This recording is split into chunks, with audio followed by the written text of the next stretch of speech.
There we go. All right. Good morning, everybody. Get my video on here. There we go.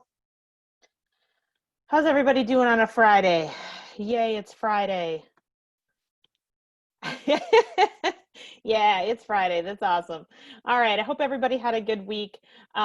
Today we are going to dive in on let's talk to our consumers. So we're going to talk about tasks. We're going to talk about smart plans. We're going to talk about emails to our consumers. We're going to talk about different ways that we can interact with our database. As always, I will start with, did anybody have any challenges or successes in working with their database? Anybody that I can help get that, overcome those challenges, or you want to shout out a success that you got everything in?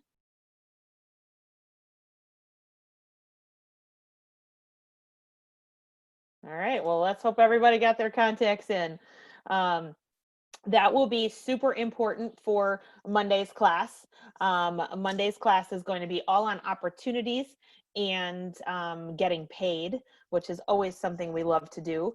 So our path to getting paid follows through our sales pipeline and our commissions and compliance, as both offices are transitioning to that here in the month of May. So we want to make sure that we're set up for that. So you are going to need, as I said, at a bare minimum, your current clients' contacts in at a bare minimum. If you get your whole database in, all the better. Okay, so I am going to share my screen here, and let's dive into a couple of different things that I'd like to accomplish in today's session. First of all, I want to talk through goal setting in Command. Something that we don't really hit on in the rest of boot camp because it's its own little kind of island. But I do want to talk through it with everybody so that you know where you can set those goals and how you can get your dashboard to help you keep you accountable, which is a really cool thing. It's something that I really, really need. If I go back to my dashboard here on my home screen, you will see that I get this goals versus actual screen on here. And essentially what that's doing is it's tracking what I need to do in order to reach my goals for the year, and how am I doing, where am I at on that, as on a month by month basis and on the year basis. So if you've taken bold before, or you have done any of the CGI goal planning with a productivity coach or anything like that, this is going to look pretty familiar to you. And if you haven't, if you've done it already, fantastic. Then this will just be a refresher for you. They've changed a few things in the reporting tab that I'll show you. But basically, you know, it'd be great if everybody could set their goals, and then it's right there on your screen so that you can kind of see where you're at. So if we go down here to the reporting tab, which is right here with the little bar graph, and we go into that, just like a lot of things in Command, there's going to be a lot of analytics you can dive into or just kind of take a look at and see what you've got. So on this reporting tab here, first of all, it gives you a database overview. So the first thing that it's going to do is tell you how healthy your database is. So we talked a lot about, you know, putting as much information in as we can, making that a robust database. This is just a visual representation of how healthy that database is. So as you can see, if you look at my database, 82% of my database has phone numbers. Pretty good. 96% of my database has emails. Even better. This is where we start to fall off a little bit.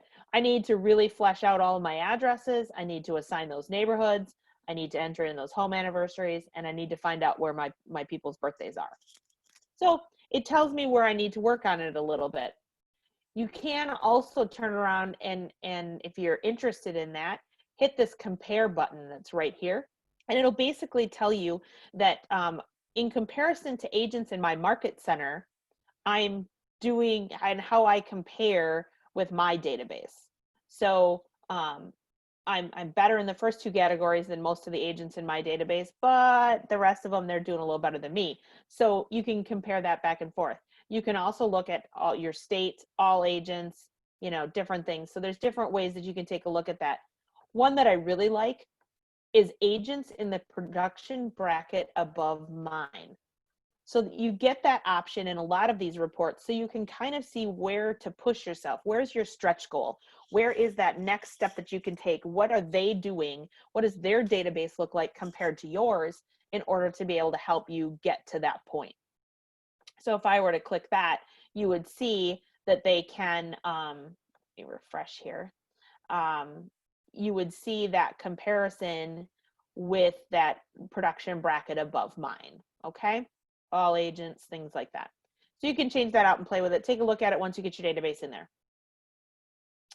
All right. The reporting screen also gives you things like where are your lead sources coming in, so you can kind of look at that, okay? The one I really want to focus on today is goals. So we'll start there. So when we go on to goals, put you guys as chat here so I can see if there's questions. Okay. So when we look at goals, basically you've got all of these little wheels that'll keep track of what you're doing. If you have not set your goals beforehand, I want you to go up here to where it says goal settings right here. Again, all the action buttons are in that Kelle blue. And we're going to push the button for goal setting. And we're just going to walk through the Kelle guide for that real quickly. It is a bit different than the CGI calculators we have done in the past. So I want to make sure that you guys can see the differences. So we're going to hit get started. And as with most Kelle guides, and this one is no different, you can see all the things that you want to enter in, okay? So we'll just pretend here that this agent, myself, I want to make $100,000 as a profit goal, okay? So that's a very big distinction. Before, we used to talk about what is our gross commission income or our GCI. Now they actually want to know, what do you want to put in your pocket? So I want to put $100,000 in my pocket for the year. Then it's going to ask you about your expenses. So anytime in command that you see this little I button, I want you, it's an explanation. It's an ability for you to figure out what they mean. So you can hover over it and it'll tell you what it means. So expenses are things that are typically what somebody would call overhead expenses, or things that take place whether or not you have a sale or not. So they would be things like if you have salaries, if you have an admin, you're paying your admin whether you sell anything or not. Your board fees, your dues for the MLS, all those types of things happen whether or not you have your desk fees. Those things all happen whether or not you are having any sales or not.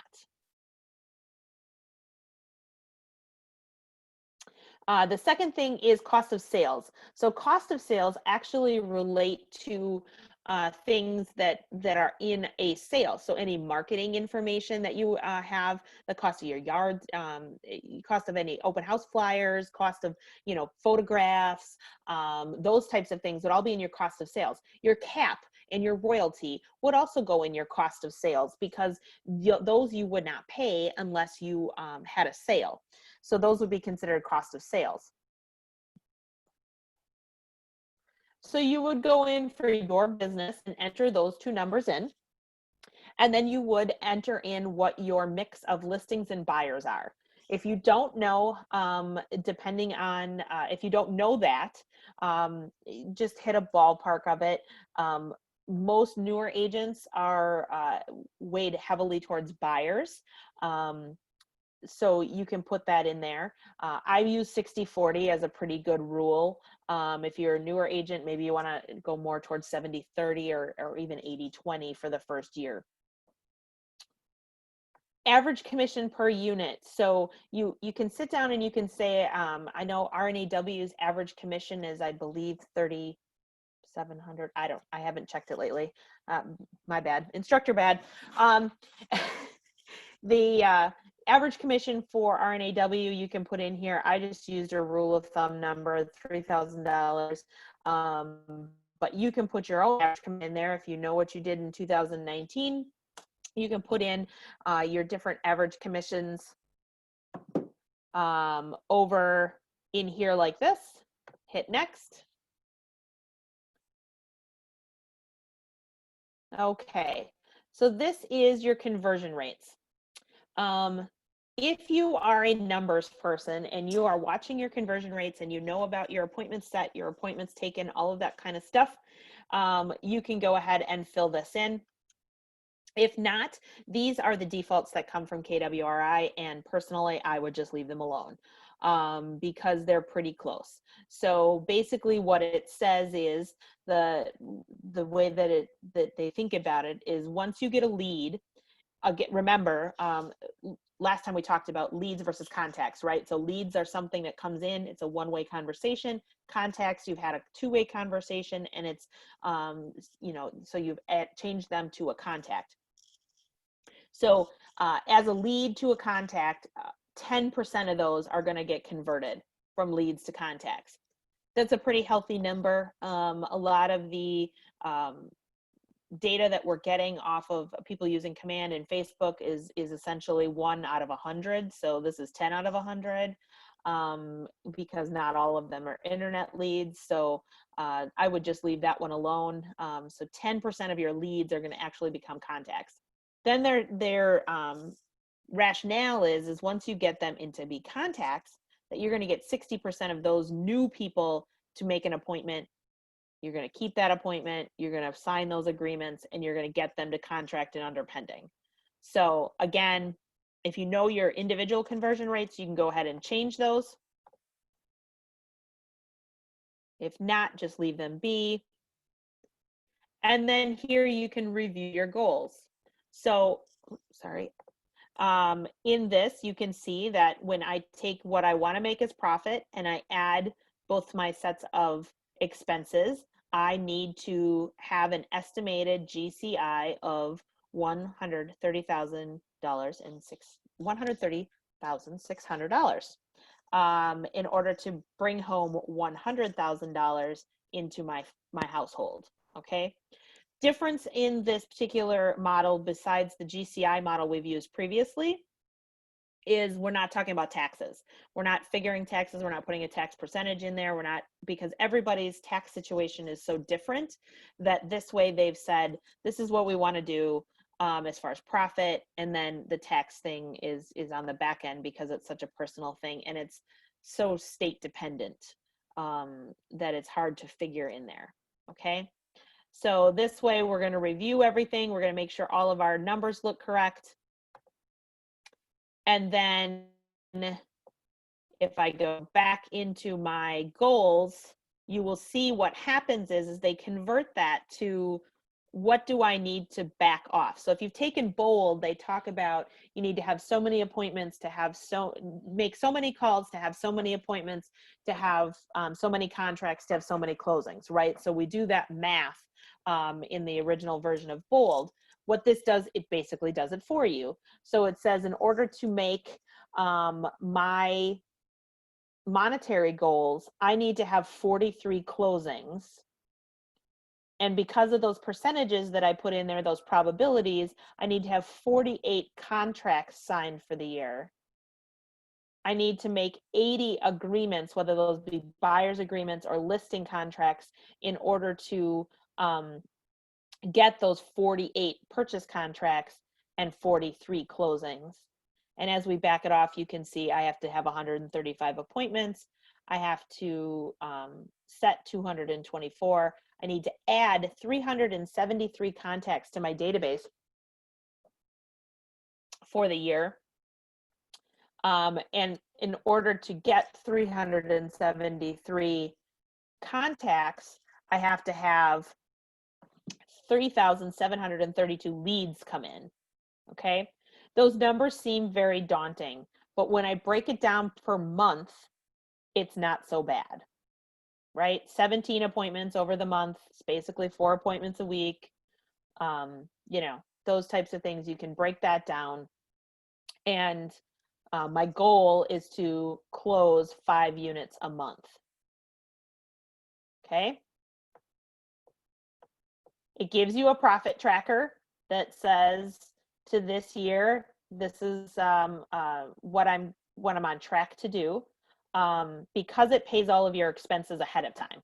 Okay, so basically what it's saying is it's not going to chunk out your expenses across the way, because this is not accurate to what I've had. As you can see, my GCI is 23, so it's taking that and saying that this is the profit so far. As I start paying off those things, as it says, oh, you've capped, those types of things, then this profit tracker will go up quicker, and you can go ahead and track all of those things. Okay. Any questions on setting your goals or taking a look at those? I just think it was an important little side note to get these set so that as we start using Command, you can start tracking those things and see how all of these things interact.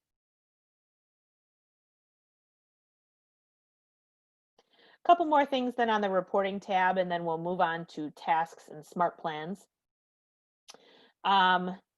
Here on the reports, this is something that is always going to be a work in progress, and they are always going to start, continue to make these more robust and more, as more data goes in, they can give you more useful data coming out.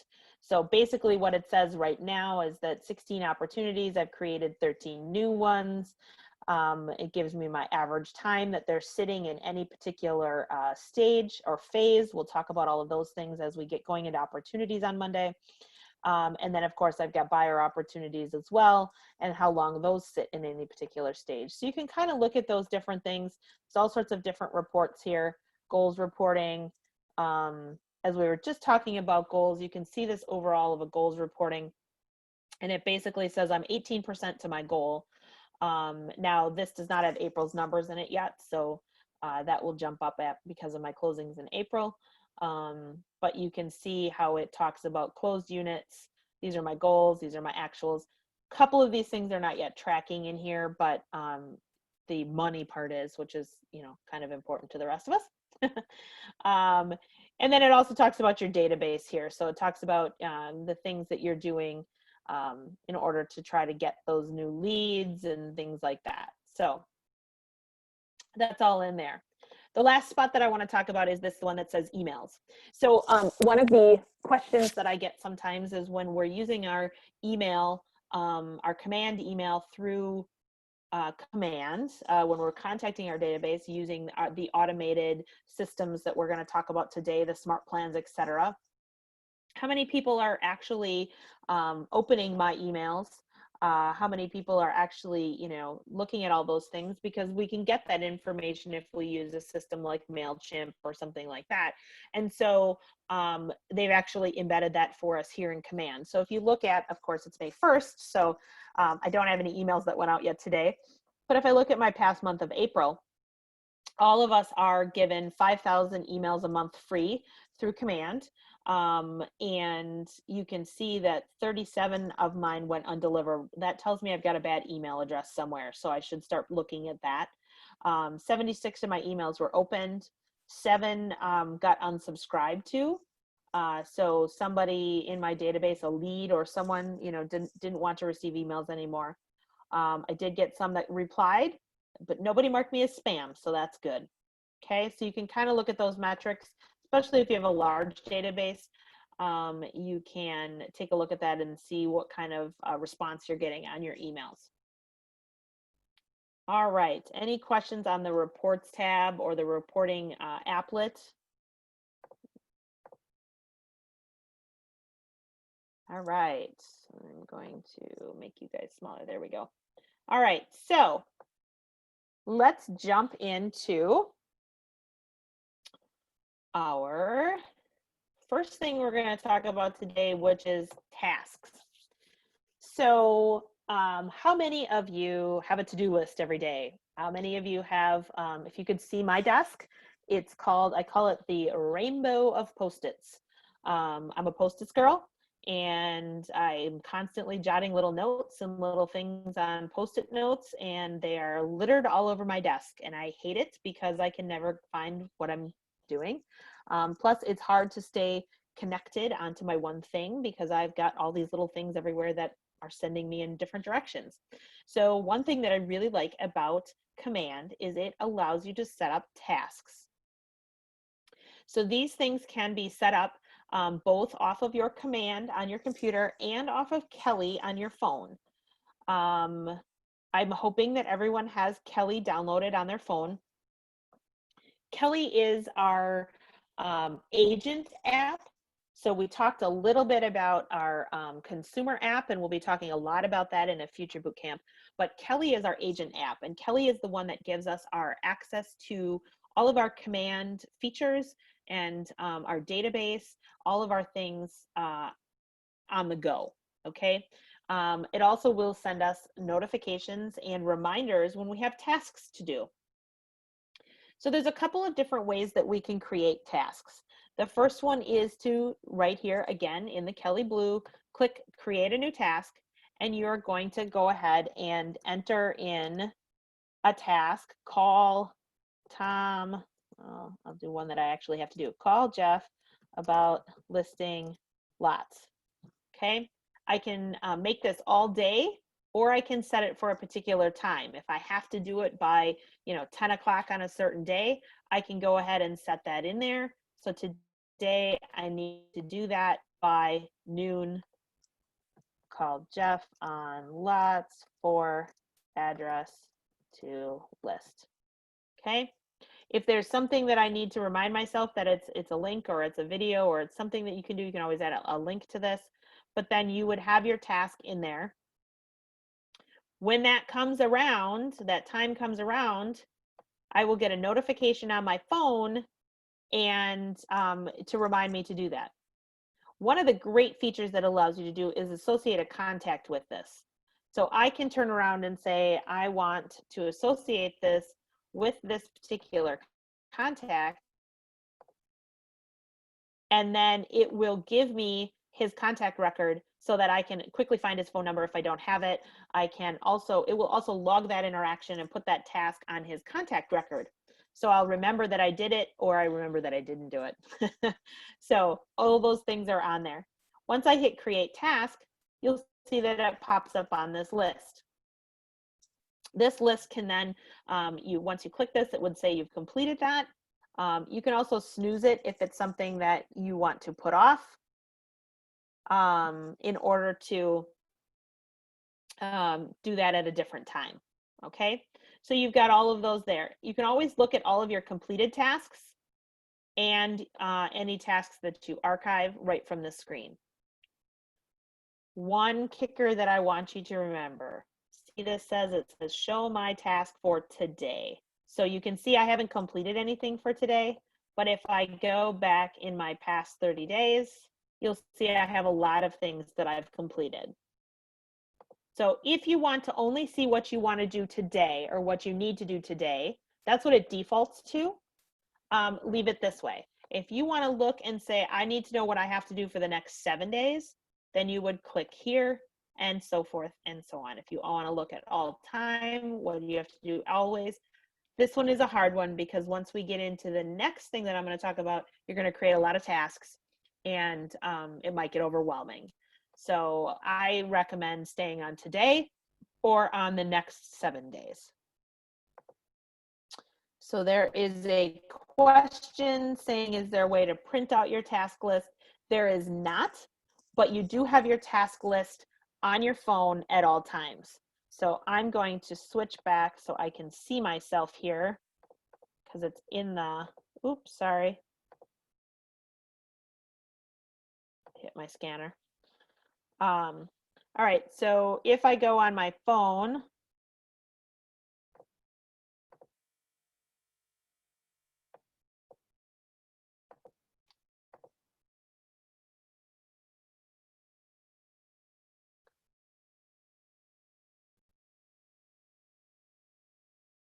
so I'm on my Kelle app. Ooh, don't know if you guys can see that. I'm on my Kelle app. My background's making it weird. Sorry. Once you log into Kelle, you can see your tasks right here at the tip of your fingers in your Kelle app. So you shouldn't have, the Kelle app is not available to download from the App Store.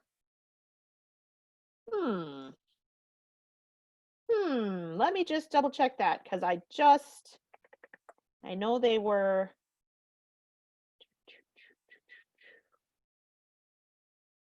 All right, so we will continue to answer questions here while I check that. How do you edit a task?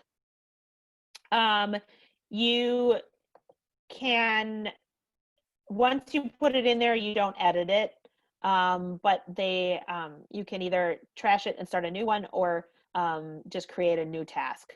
Once they're created, there isn't an edit feature at this point. So I am on my App Store. Again, it's hard with my virtual background, but I'm on my App Store. I have an iPhone, and I do not see that there's an issue. I see my Kelle app. It says Kelle, your KW personal assistant. So Kelle is Kelle, and I find it in the App Store. So if you're having trouble with that, let's connect one-on-one, and I will try to help you with that.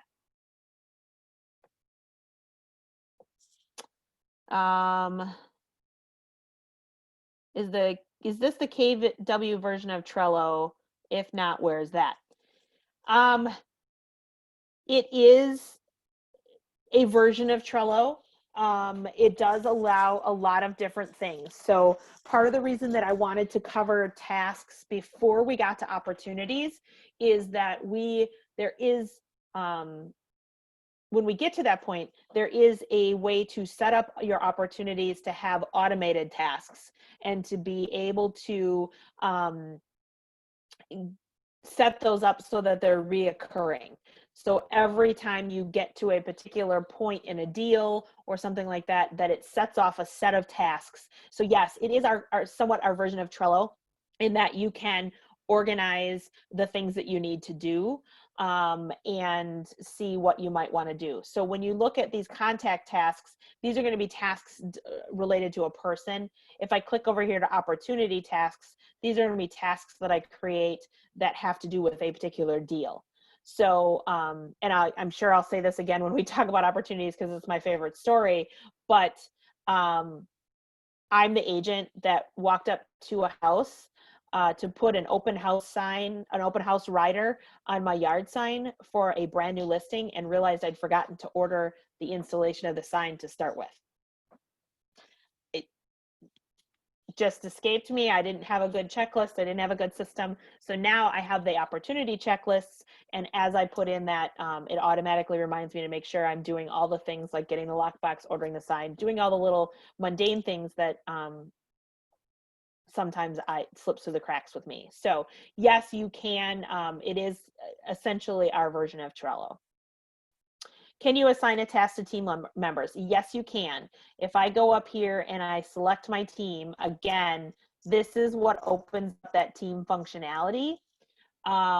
So yes, you would be able to assign a team tasks to different members of the team, especially when you're talking about opportunity tasks. You can set those for admins to do. You can set those for a transaction coordinator, things like that. So yes, you can assign tasks to team members. So these things you can sit there.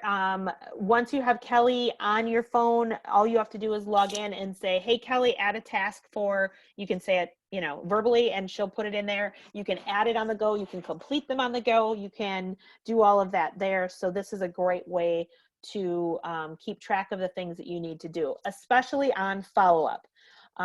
You're sitting there, you're calling your leads, you're following up with people. They're like, hey, call me next week. This is my replacement for my little Post-it note that gets lost on my desk. I put in my task to remind myself to do it next week, and we're good to go. Any questions on tasks?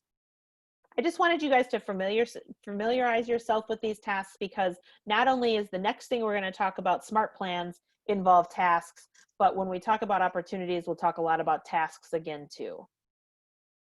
So any other questions on tasks themselves?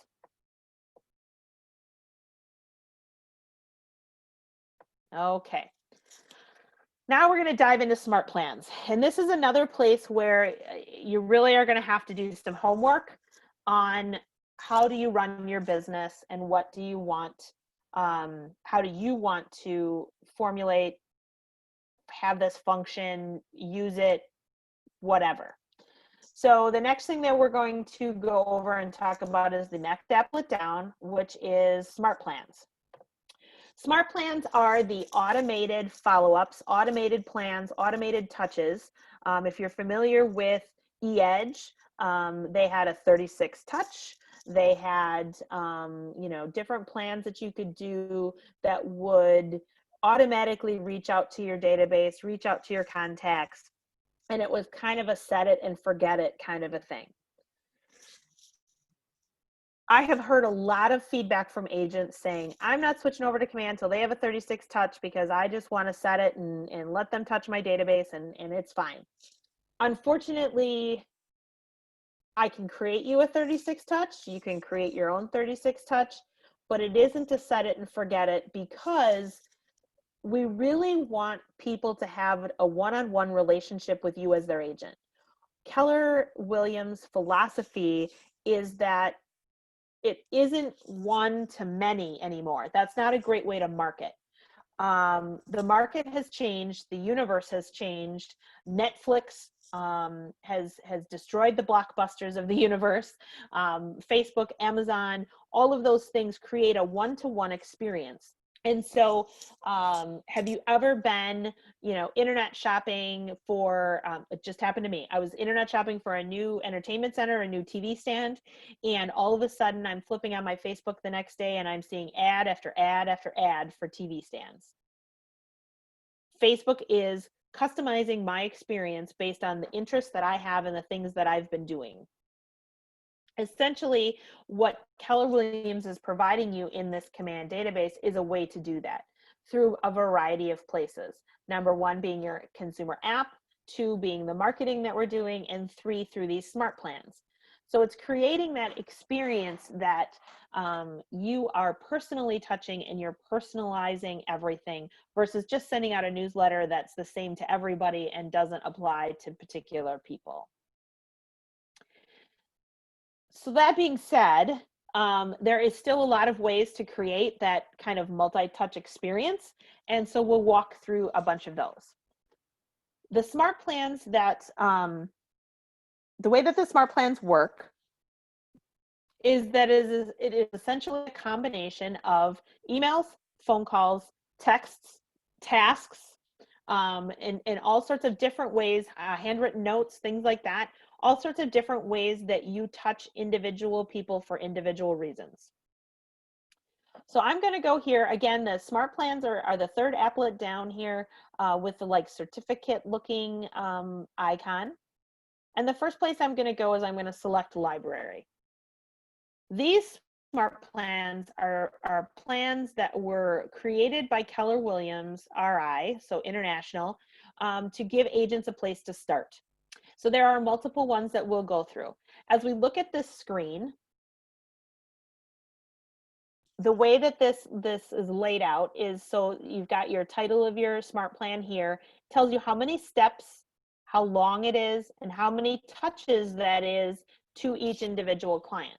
If you want to view those steps and what they might say, you just click on the view steps here, and it will show you what those steps are. Essentially, the best way to explain a smart plan is it's a flow chart.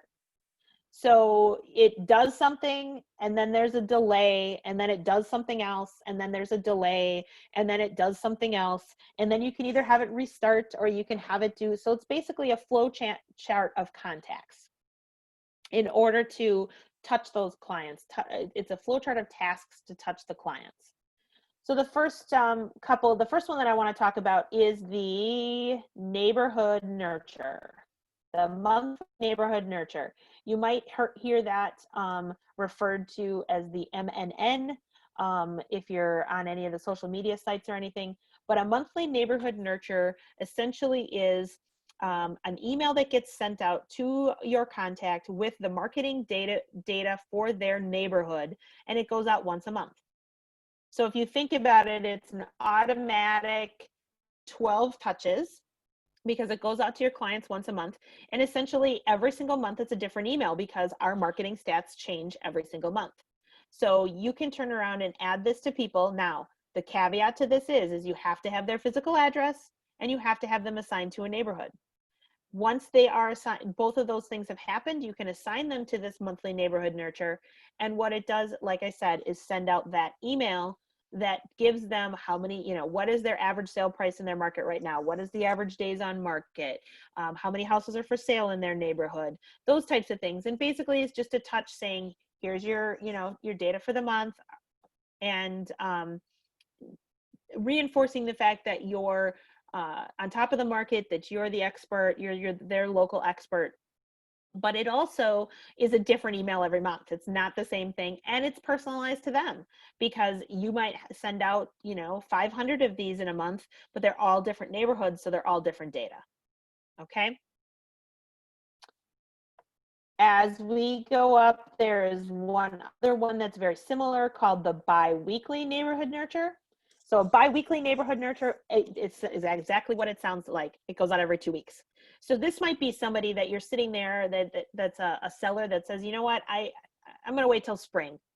I'm going to wait till spring to list. I'm going to wait till fall, you know, whatever that might be. And you're like, you know, I'm just going to send you the marketing data so you can kind of see what's happening in your market. And then let them see after 2 weeks or 3 weeks if the market's making a change or a shift. Then you can say, hey, you know, reach out back out to them and say, hey, as you can see, I've sent you these emails. You can see that the market's kind of going down. I think we really got to jump in, or, you know, whatever that might be. Or the market's really ramping up and we want to get in before the rest of the competition hits the market, or whatever those conversations are. At least then they've got the information, and you have provided that, and again, reinforce that local expert status. There are quite a few other ones here that they've given you. One that promotes your app, the quarterly call plan. So in the new the new touch plans that are coming out from KWRI, and in bold, do the database. There's lots of different theories on plans on calling your database every quarter. And essentially what this plan does is it adds a task for you to make a phone call. So again, that's where those tasks come in. And it would just basically say, call this client. And what it does is it gives you that task to call the client. It waits 90 days and it gives you that task to call the client again. Question that has come in, do we have to create the neighborhoods or do we wait for them to be created? Okay, let's touch on neighborhoods here a minute. If you put in someone's physical address, it should, the system is designed to set the neighborhood right away. Neighborhoods are designed by Nextdoor. So Nextdoor is a secondary company that has, if you're not a member of it, I strongly suggest that you become a member of it. It basically is all the people in Nextdoor that are of the same neighborhood can share all sorts of information. They can, network, they can do all those types of things. And so we pull our neighborhood data from Nextdoor. If I go to, I'm just going to go to a contact here real quick, go to my contact so I can show you.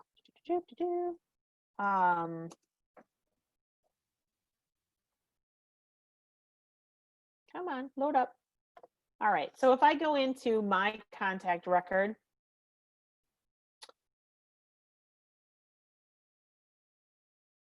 all right, so you can see here that this is the neighborhood feature that comes in. On my particular contact record here, I have put my real estate office in, not my home. My other contact record, I have my home in just so I can get those different things. You can add multiple neighborhoods to this. So if somebody lives, say, on the edge of one, or somebody is interested in, I live in this one, but I might want to live in that one, you can add multiple neighborhoods. So it does suggest other neighborhoods here for me. If I click on the map, it will bring up a big map of the neighborhoods, and you can kind of take a look and see. Oh, sorry, I hit the preview button. This is actually the East Hall neighborhood snapshot that I get emailed every month. And so it gives me the homes that are available, and it lets me see what the boundaries of that neighborhood is, and then of course the search on that. So you can see what they get. If you had multiple neighborhoods here, they would all show up here at the top. All right, I'm gonna go back to here. If I want to add another neighborhood, I'm gonna find that on the map here.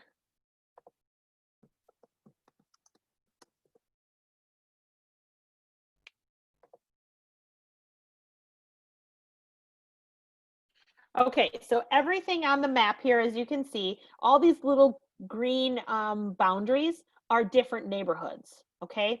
These are mapped by the people in next door.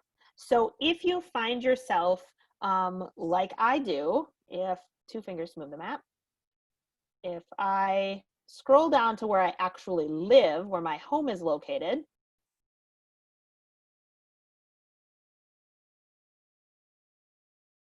my home is located right about here. I'm not in a neighborhood, but if I join the Oakfield next door neighborhood, I can help influence those boundaries.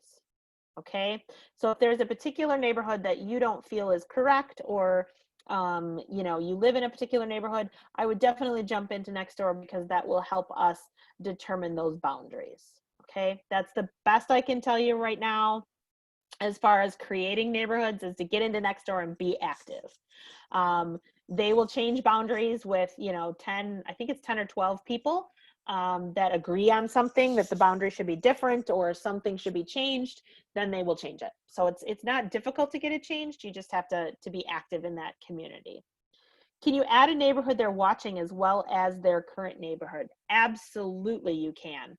And so you would, just as I did here, hit add neighborhood. So East Hall Park is the neighborhood in which my office is in, but I decided, you know, I've told my agent, I really want to be out in the country. And so I want to be on this Highway 91. I want that one. And then, so I would say, okay, that's the one that I want. And I can go ahead and put that in here. I can add as many of these Oshkosh ones as I want. So I can just scroll through the Oshkosh ones and say, I want to add Jackson Heights. I want to add Middle Village. I want to add downtown. And it will add all of those to your list. I've seen people with as many because they want a particular school district. You might add, you know, 5, 6, 7 different ones if that is where they're looking. Usually I try to narrow them down just a little bit more than that, but as you can see on that map, some of those neighborhoods are kind of small. Okay, so that's neighborhoods, and that's a lot of the smart plans that are currently canned come off of that neighborhood. So that's part of why we talk about fleshing out your database and make sure you've got all the information in so that all of this stuff works seamlessly together. So as we go back to smart plans then, and we go into the library, a couple of the other ones that are really, really nice for people to use are the birthday smart plan. If you have people's birthdays in there, that will remind you to send a card, send an email, make a social post, whatever you want it to do. And then of course their home anniversary. We talked about that being a really neat field in your contact database. And that way you can send them a card or a happy anniversary for their home anniversary. They also do have an open house follow-up smart plan, in which that you can, if you meet someone at an open house, you can follow up with texts, emails, phone calls, etc., to make sure that you're converting that open house attendee as well. They do have an 8x8 new contact engagement smart plan. This one is not my favorite, because it sends texts like, would you like to grab coffee, as their first one, you know, and again emails them about grabbing coffee and, you know, things like that. So I have not personally used this one yet, just because I've created my own from that with the same type of mindset, but it says something a little different, sounds more like me. Okay. As you are adding people to Smartplans, there's multiple ways to do that, and then we'll dive into creating our own Smartplans. But there's a couple of different ways that you can add someone to a Smartplan. First of all, if I'm here in the library, I can go add Smartplan. I'm going to add the Smartplan to my Smartplans. And then you can add contacts straight from here. If you're in your contact record, and let's say I have one that's you know, welcome to May. I've got something, you know, that's a generic one that I am going to send to everybody. If I click here, I can add them all to a Smartplan here. And then if I'm in their individual contact record, meaning I just have someone new that just came in, I'm finishing getting out their contact, I'm filling out all their contact information, I can add them to a Smartplan from here as well. So there's multiple ways that you can add them to a Smartplan once you've created them.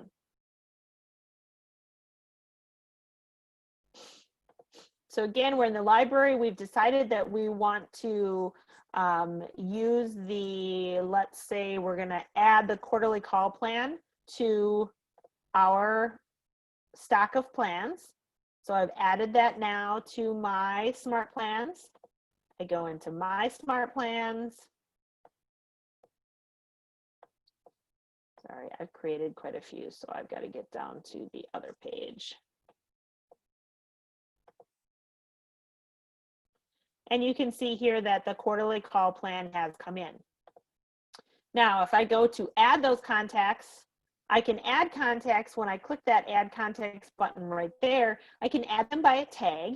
So if I want to add all of, let's just say I want to add all my buyers that are tagged buyers 2018 to this particular Smartplan.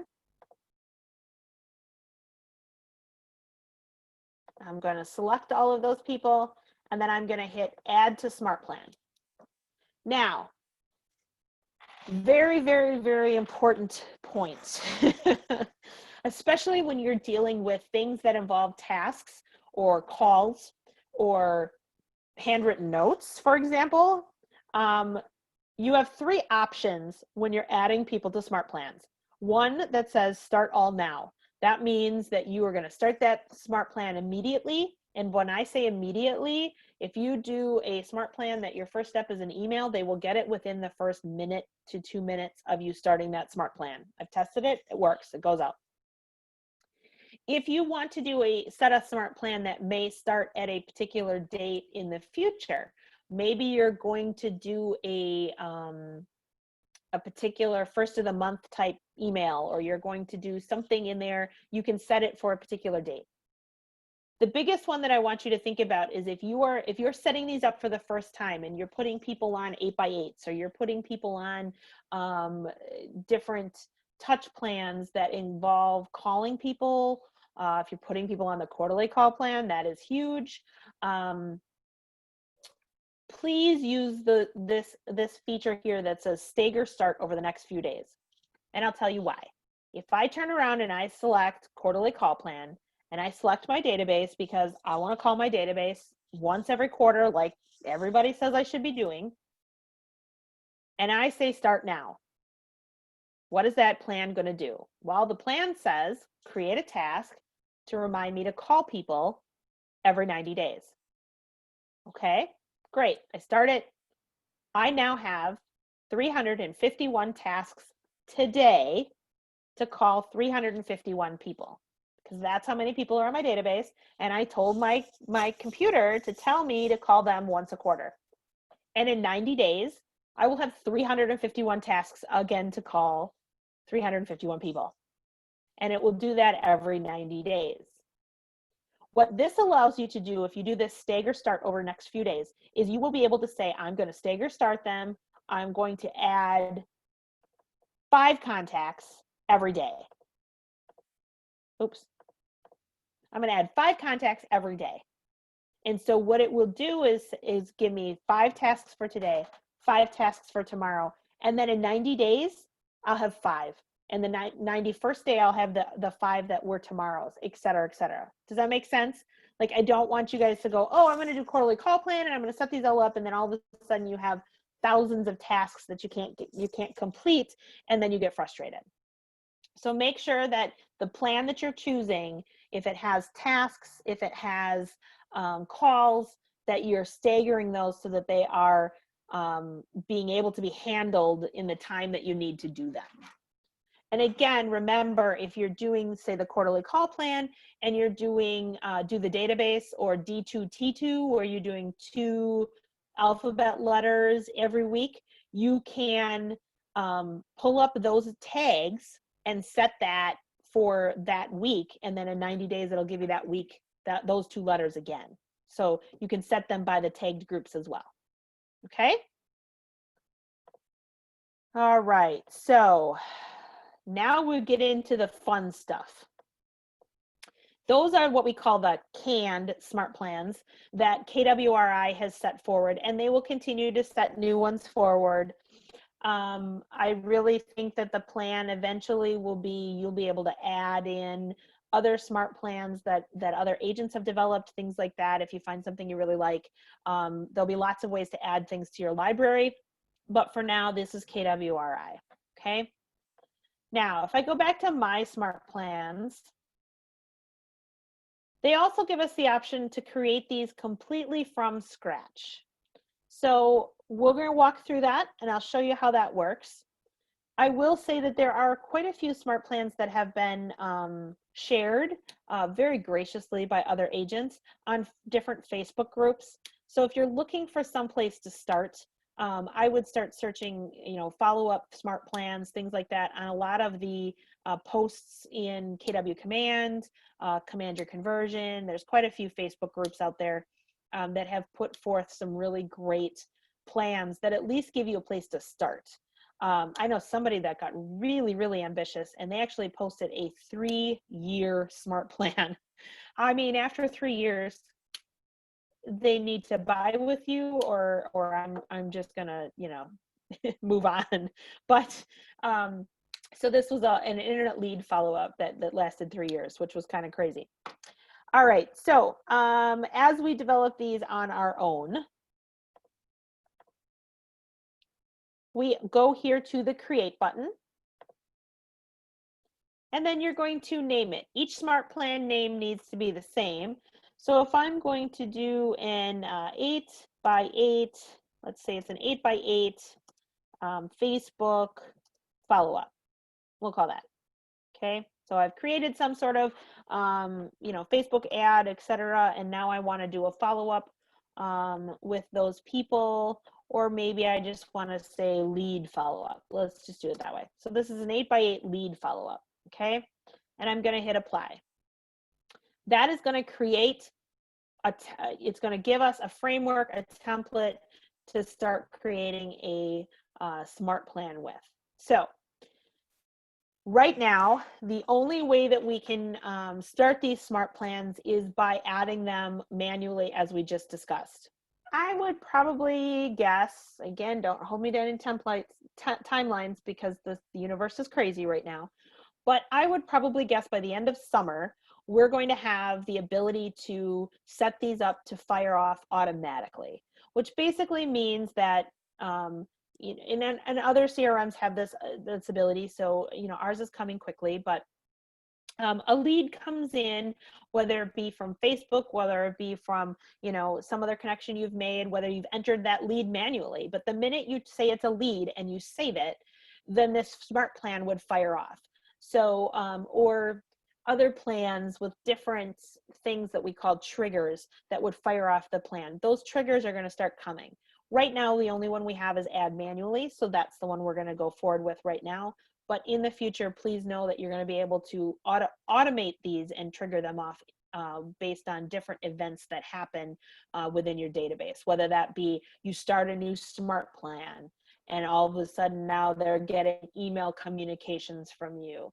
You start a new opportunity and now that starts off a opportunity smart plan where they can get information from you. Just all sorts of different things, and we'll really explore that as those triggers come out. So right now we have the ability to add this smart plan and create it. Basically what you've got across your left-hand side here is the flow chart of what's going to happen. So as of right now, I have nothing in here. On the right-hand side is all of the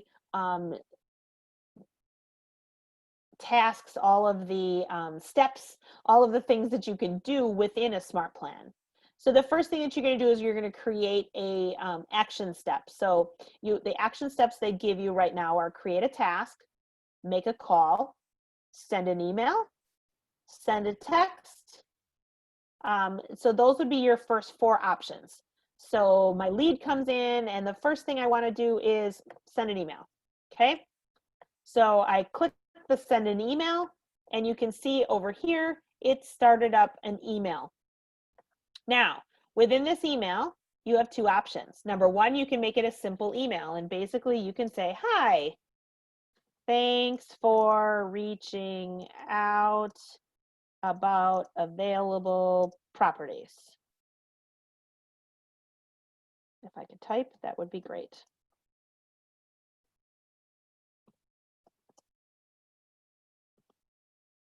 In your neighborhood. Okay. Now, if I want to personalize this, I can go in here and anytime you see this function F with the little brackets around it, it's actually mail merge fields. So if I click on that, I can say hi. So my cursor's there. I'm going to go here. I'm going to say first name. And that's what I'm going to leave it. Okay. And then I'm going to put a comma. So when this email goes out, it's going to say, hi, Dave. Thanks for reaching out on about available properties in your neighborhood. Or it's going to, you know, whatever that may be. So you can go ahead and do that. You're going to see this function here in a lot of different places. In order for you to be able to personalize things, to make it look like a one-to-one email, to make it feel like you're sitting down and typing 70 emails a day, right? So you can go ahead and do that. You've got some formatting fields. You can make things different colors. You can, you know, play with it, make it look pretty. And all of that. Okay. Always make sure you've got a subject in there and then it goes forward. So you would go ahead and type that email the way that you want it. The other option that you've got is to go to a HTML email. And essentially that's going to be one that's like a templated, fancy, got images, all that kind of stuff in it. As of right now, these are the templates that you can use. One that says work with me seller, work with me buyer, a home anniversary, a birthday, promote your app type of information. So it's going to have some graphics in it. It's going to have some, you know, fun things in it. And you can go ahead and pick that. So if you're doing a birthday one, for example, you could set it up so it gets this fun little birthday email, etc. Okay. So you've got those 2 options. We're going to stay with the simple one that we started, just because I'm going to keep moving forward. So you can play with both of those and you can set those all up, you know, put in all of your stuff to make sure that they get all of that. Okay. Then I'm going to click save. Okay. Then I'm going to come up and I'm going to say, all right, now I'm going to set a delay, right? So they've gotten my email on day 1. So the day you start the smart plan, they get the first email. Then I'm going to set a delay. Oops, I hit it twice. And I can set a delay, go away. I can set a delay in here for as many days as I want to do, right? So maximum of 30 days. So I want to say, all right, I'm going to wait 1 day. Yes, I know they can't have back-to-back delays.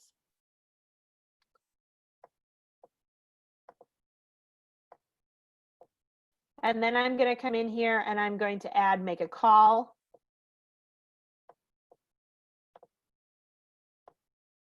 So as you can see, here's my email. It's going to delay a day and then I'm going to make a telephone call. So it's going to say call. And then again, because I don't, you know, I'm setting this to be automated, I want to make sure that I put in these merge fields in here so that it tells me who I'm calling. Don't just say call, because it won't, that task won't make sense to you in the end. Okay. in this description, I'm going to say call, contact name, last name, and their phone number. Now I don't have to go look for that contact record. I can just click on that phone number, or it's right there at the tip of my fingers in Kelle so that I know what phone number to call them at, okay? So that's creating a task for yourself to call that person based on that smart plan. Now I'm going to wait another day and I'm going to add another action, and maybe I'm going to send them another email. Then I'm going to set a delay and I might send them a text. Whatever your flow of what your follow-up, what you want it to be, is how you set this up. At the very end, you have a couple of options. Number one, you can restart the flow, meaning it goes back to the top and starts over. Now, be careful with that, because if you have set emails like this, thanks for reaching out about available properties, in 10 days or 12 days when you restart the flow, you don't want to send them the same email again. So a lot of times what you would do then, instead of restarting the flow, but in order to keep the contacts going forward, you would add them to another smart plan. So maybe you reach out every day for 10 days and then you turn around and you add them to a monthly neighborhood nurture, or you add them to a different 8x8, or you add them to something else, just to keep those contacts going, but it doesn't necessarily start over with this same smart plan. Does that make sense to everybody? Make sure you're asking any questions that you have about this particular smart plan in the chat, just so that I can make sure that you guys are following along here and not having getting lost in this, because it's a lot of steps, and so I want to make sure everybody's following here to create these, because these are amazing tools for us to be able to automate a bunch of stuff and make sure that people are getting touches and we're following up on our leads, following up on our contacts, creating a bunch of those touches without really having to, write 70 emails a day. Okay. Can you automate it to start a second smart plan once the first one is over, like you can in eEdge? Yes, exactly what I was just saying. So I'm going to get here all the way to the end and I'm going to click add to smart plan. So when I go here now to the bottom, I've made my call, I've made my delay, and now I click that add to smart plan step, and I can add them to a new smart plan. See how that, and then I pick the smart plan I want to add them to. So I've done all of these steps. Now I'm going to add them to a new smart plan, and that will kick off and start them on there. Are these custom plans used by agents for accepting offers or listing follow-ups, or is that done in opportunities? You can create these to do those things. Again, this is all where you're going to create all your smart plans. So if we go back to the top, let me go back to the top here. And I'm going to get out of this. No, I didn't complete those emails, so I don't want to save it. All right. So as you can see here at the top, in answer to your question about accepted offer or listing follow-ups, there are going to be, right now, these are just set for people. You can do exactly what you're talking about with the current plan. It's just setting up those emails and doing those things. Eventually, they're going to open up, when they open up those other triggers, they will open up an opportunity plan that says when you hit this particular stage, they'll get this email. When they have an accepted offer, then they're gonna, here's the next steps, types of plans, those types of things. If any of you have ever used Waterstone, I have a deal going with them right now, so it's something that's at top of mind for me. Every time they get moved to a different step, they're getting an automatic email in the mortgage process, and that's what this is intended to be. And so yes, it will be automatically sent off those opportunities. You can do that right now. You can create it right now. It's just a manual add where it's going to be automated, like I said, probably by the end of summer for sure. Are the texts sent automatically like the emails, or is this something we have to do manually? Okay. Yes and no. I love that answer to that question, right? Yes and no. You can do one of two things. If you set up the Twilio texting service, so the very first step when we were setting up and connecting all of our apps, we talked about the Twilio texting service. That is a third-party service that you can sign up for, you can have an account for, and it will automatically send out texts. It cannot send out texts from your personal cell phone number, so it would be a secondary number that your clients would have to recognize that's you. Most people are not having trouble with that. That was one of my major concerns when I first heard about it, and I've done a bunch of research in it. I've talked to a bunch of agents that are using it, and basically what they just introduce it to their clients as saying, this is my texting number, or this is my business line, or they say something like that. And so they can text back and forth. If your client texts you back or replies to that text, that reply is found in their contact record in command, and Kelly should give you a notification that you got a response. If they try to call it, as of right this minute, they will just get this number doesn't accept calls. So it's a little bit of an educational tool that you need to say, hey, you can text me on this number, but if you need to call me, you got to call my personal cell phone or something like that. Again, that's a feature that a bunch of us have been really pushing for. So I would assume that that would be a value add pretty soon, that if they call your Twilio number, that they would get connected to your cell phone, that you'll be able to forward that number. But today's functionality does not allow that. You can also create yourself just a text or a task to send that text manually. So if you're not comfortable doing the Twilio, you can always set it up create the task that says text so-and-so, and in the description, put the message that you want to send. Other people are setting up some scripts on the notepad on their phone, and then copying and pasting. That would work as well. So in answer to your question, yes, it would send it automatically, or you can also set yourself a task to do it manually. It depends on what you're comfortable with.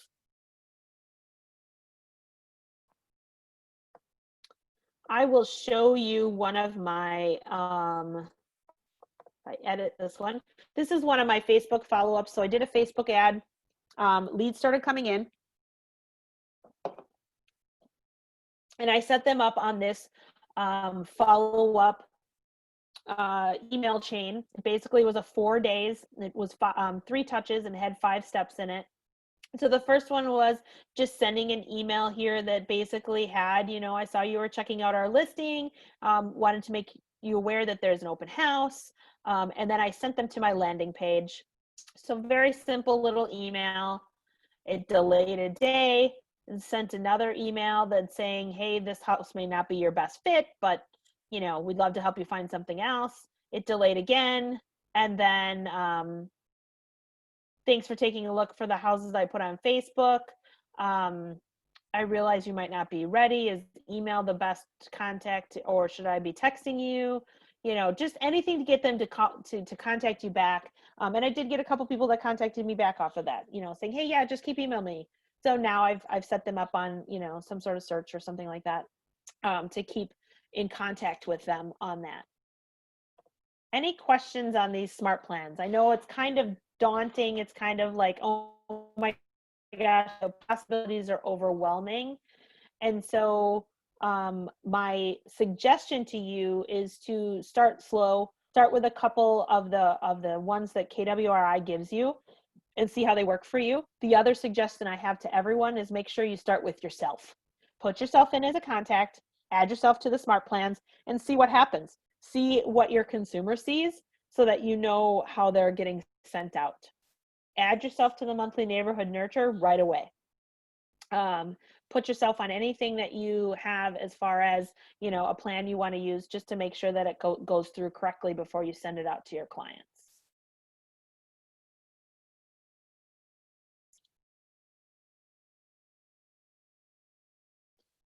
Question in the chat. Would you be willing to share the smart plan you just showed us for Facebook ad follow-up? Absolutely, I will. I actually stole it from somebody else, so I will post the link to the one that I stole it from, because it's a little bit even more fleshed out than mine is. And so I will post some of those. I will put them on our KW Hallways page.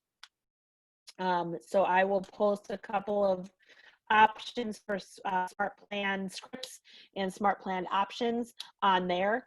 And again, totally get on KW. The one of them that has quite a few smart plans on is Command Your Conversion. It's a Facebook group run by the tech advisor for the Michigan and Northern Ohio region. His name is Nick Baldwin.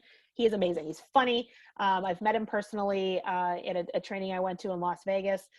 Great guy, really knows his stuff, awesome in command, really dived into the Facebook ads and converting leads and using smart plans to convert those. So he's actually started a Facebook group called Command Your Conversion. It's just all about, you know, converting leads that we might get, Facebook ads, those types of things. He's also, if anybody is a member of Lab Coat Agents, he's also a member, one of the original starters of that as well. So he does a ton of trainings on there as well. But if you go under that Facebook group and click the files button, there are quite a few smart plans that have been uploaded and shared there as well. So you can take a look at those and see what those might, where they might apply to you, and how, what you want to, you know, selectively use out of those, and how you want to get those follow-ups set up. At a very minimum, I would be setting your database on monthly neighborhood nurtures. Now, I'm going to circle back to the 36 touch, right? So, you know, that complaint that, oh my gosh, eEdge had a 36 touch and I can't do this until I have a 36 touch. Well, here we go. Are you ready? Let's add up the touches. I'm going to put someone on a monthly neighborhood nurture. Okay, that's 12 touches. Now I'm going to add them to my quarterly call plan. That's 4 more touches. So we're at 16. Then I'm going to put them on the birthday smart plan. That actually has 2 touches because you're mailing out a card and you're sending them an email and or a social post. So that's 18 touches. I'm going to put them on their home anniversary. Again, same thing where you're sending them one thing and a card. So that's 2 more touches. Okay, so we're at 20. Now I'm going to turn around and I'm going to invite them to some sort of event or do 4 community type touches, either a mailing or an event or something like that. Now we're at 24. I'm going to send out, you know, different event things to my database another 4 or 5 times. Now we're almost at 30. So you can see where by combining these things, you can get a very robust touch schedule going without having to have a canned same for everybody plan, because what this does is allow you to be very personal without the stress of having to track all of that, right? So we're being very personal, yet we're automating and streamlining. So that's the name of the game, giving us time to do all of that stuff and do all our business, as well as stay in touch and keep nurturing our contacts in our databases. Okay, so that's tasks and smart plans. That's basically helping you stay totally engaged with your database and keeping on track of your to-do list without being the post-it queen as I am. So any questions that I can help you guys with for this particular tasks or smart plans? All right, great. Please dive into this, explore it a little bit. Like I said, add yourself to a couple of them, see how they come up, see how those tasks have been. It's going to help you tremendously as we get further along in the boot camp and we talk about your app. A great one to try is this Promote My App, which basically just engages your database and downloading and logging in on your app, which is awesome. And we'll get that set up and then you guys can dive into that one. So there's lots of different options there for you. Monday is going to be a huge day. So please make sure you're reaching out to all your fellow agents and reminding them to get on the call for Monday. Monday, we're going to talk about opportunities. So in order to be prepared for that, I'm going to give you 2 pieces of homework. Number 1, we need to make sure that we've got at least our current deal contacts in. So that's our homework for Monday. Monday is to make sure we've got our contacts in, at least that many, if not our whole database. The second thing that I need you to do is I need you to sit down and say, and go through your, we'll call it your workflow on a deal. Sit down and spend some time thinking about, these are all the things that I do from the minute that I meet someone and they want to do a deal, or the minute that a current person or a referral comes in. What do I do? What are my steps? And I want you to break that down. I want you to sit there and think about, okay, so they call me and they want a listing appointment. Okay, great. What do I do to prepare for that listing appointment? What do I do? What things am I gathering? What information am I getting? What steps do I take? What tasks do I have? And I want you to start, just pen and paper it, start laying that out in a workflow. If you haven't noticed, I teach a lot of workflow because that seems to help a lot with, you know, doing these things, so you start thinking through it. So I really want you to think through your workflow of a listing from beginning to end and a buyer from beginning to end, because they are a bit different. Some things are the same, but and just pen and paper that out. Even if you just, you know, get at least the basic steps down, because we're going to talk a lot about that on Monday, because Monday is opportunities, prepping to get paid, your sales pipeline, and commissions and commands. So I hope to see everybody on Monday. And if there are no further questions, I will let you go out and tackle your Friday. And as always, let me know if I can help you with anything. Have a good Friday. Have a great weekend. See you Monday.